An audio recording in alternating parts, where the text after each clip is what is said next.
Hello people, మంచిగున్నారా? నేను కూడా చాలా బాగున్నాను. ఈరోజు మీకోసం నేను ఒక హెల్దీయెస్ట్ రెసిపీ తీసుకొచ్చాను. మరి అదేంటో చూద్దామా? అయితే మరి ముందుగా వెల్కమ్ టు షన్ను వ్లాగ్స్. అన్నట్టు నా ఛానల్ మీద ఒక కన్నేసి ఉంచమన్నాను, వేస్తున్నారా? అలాగే వీడియో కూడా చివరి వరకు స్కిప్ చేయకుండా చూడాలి. Please like, share and subscribe. ఇక ముందుగా రెసిపీలోకి వెళ్ళిపోదామా? ఇదిగో చూడండి, నేను కొన్ని బొబ్బాస్కాయ ముక్కలు ఇలా చిన్న చిన్న ముక్కల కింద కట్ చేసుకున్నాను. ఇప్పుడు మనం అవి ఒక కుక్కర్లో వేసుకుని ముక్కలు మునిగేంత వరకు వాటర్ పోసుకోవాలి. వాటర్ పోసుకున్నాక ఇప్పుడు కొద్దిగా సాల్ట్ వేసుకోండి. అది కూడా ఎక్కువ వేసుకోకూడదు, ముక్కలు ఉడకడం కోసం. ఇప్పుడు కుక్కర్ మూత పెట్టుకుని 3 విజిల్స్ వచ్చేంత వరకు ఉడికించుకోండి. 3 విజిల్స్ అయితే సరిపోతుంది. ఇప్పుడు స్టవ్ ఆన్ చేసి పాన్ పెట్టి పాన్ వేడెక్కాక అందులో కొన్ని నువ్వులు అలాగే కొన్ని ఎండుమిర్చి వేసుకుని బాగా వేయించుకోండి.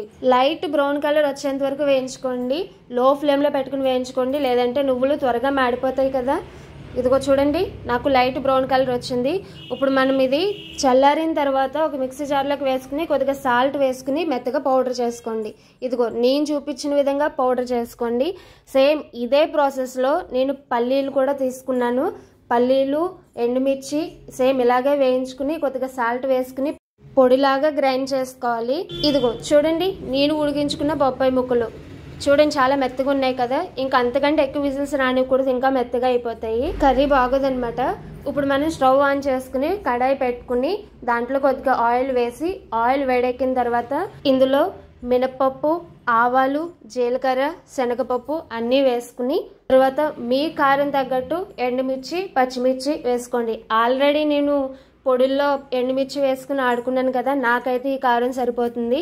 తర్వాత కరివేపాకు కూడా వేసుకుని బాగా కలుపుకోండి. పోపు బాగా వేగిన తర్వాత మనం ముందుగా ఉడకపెట్టుకున్న బొప్పాయి ముక్కలు వేసుకుని బాగా కలుపుకోండి. ఒక్క 5 మినిట్స్ ఇది వేగితే సరిపోతుంది, ఎందుకంటే ఏమైనా పచ్చివాసన ఉంటే పోతుందన్నమాట.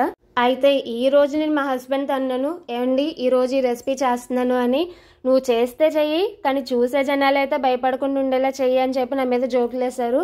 అందుకే ఫ్రెండ్స్, మీరు కూడా ఇది ఒకసారి ట్రై చేసి ఎలా వచ్చిందో నాకు కింద కామెంట్ సెక్షన్లో కామెంట్ చేస్తే నేను ఆ కామెంట్స్ తీసుకెళ్ళి ఆయనకి చూపించాలన్నమాట. ఓకేనా? ఇప్పుడు నేను ఇందులో కొద్దిగా పసుపు వేసుకుంటున్నాను కలర్ కోసం, అలాగే టేస్ట్, స్మెల్ అన్నీ బాగుంటాయి కదా. ఇప్పుడు ఈ బొప్పాయి ప్లేస్లో బొప్పాయే కాదు, ఆనపకాయ అయినా తీసుకోవచ్చు, బీరకాయ అయినా తీసుకోవచ్చు, ఏదైనా తీసుకోవచ్చు, యువర్ చాయిస్ అనమాట. కానీ ఏదైనా టేస్ట్ మాత్రం చాలా బాగుంటుంది. బొబ్బాస్కాయ వల్ల మనకి ఎన్ని లాభాలు మీకు కూడా తెలుసు, అలాగే హెల్త్ కూడా చాలా మంచిది. మెయిన్లీ బాలింతలకి చాలా ఇంపార్టెంట్ ఈ బొబ్బాస్కాయ కూడా. ఇంక ఇది బాగా కుక్ అయిన తర్వాత మనం ముందుగా సిద్ధం చేసుకున్న నువ్వుల పొడి ఒక 2-3 టేబుల్ స్పూన్స్ వేసుకుంటున్నాను. అలాగే నేను ముందుగా సిద్ధం చేసుకున్న పల్లీల పొడి కూడా వేసుకుంటున్నాను. వేసుకుని బాగా కలుపుకోండి. మనం ఇందులో అన్ని హెల్తీ ఇంగ్రీడియంట్స్ వాడాము, బొప్పాయి, నువ్వులు, వేరుశనగ. తినలేని వాళ్ళకి కూడా ఇలా చేసి పెట్టండి, తింటారు. మీ పిల్లలకి తినలేకపోతే కారం తక్కువ చేసి పెట్టండి, తింటారు. హెల్త్కి చాలా మంచిది కదా.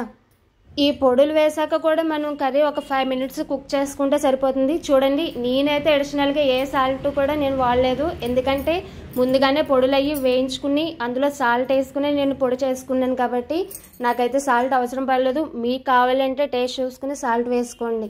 అన్నట్టు మర్చిపోయానండి, మీకు టైం సేవ్ అయ్యే వంట కూడా ఇది. మీరు ఈ పొడులు ముందుగానే సిద్ధం చేసుకుని ఉంచుకుంటే మీకు ఏ వంట అయినా సరే పావుగంటలు అయిపోతుంది.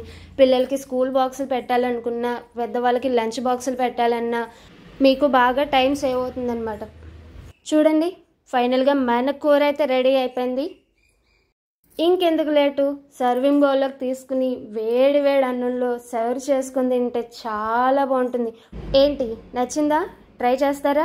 మీ వాళ్ళందరికీ షేర్ చేస్తారా? మీరు ట్రై చేసి ఎలా వచ్చింది నాకు కింద కామెంట్ సెక్షన్లో కామెంట్ చేస్తారా?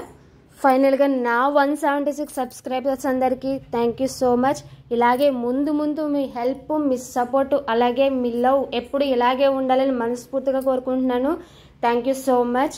Thank you for watching friends. Bye guys.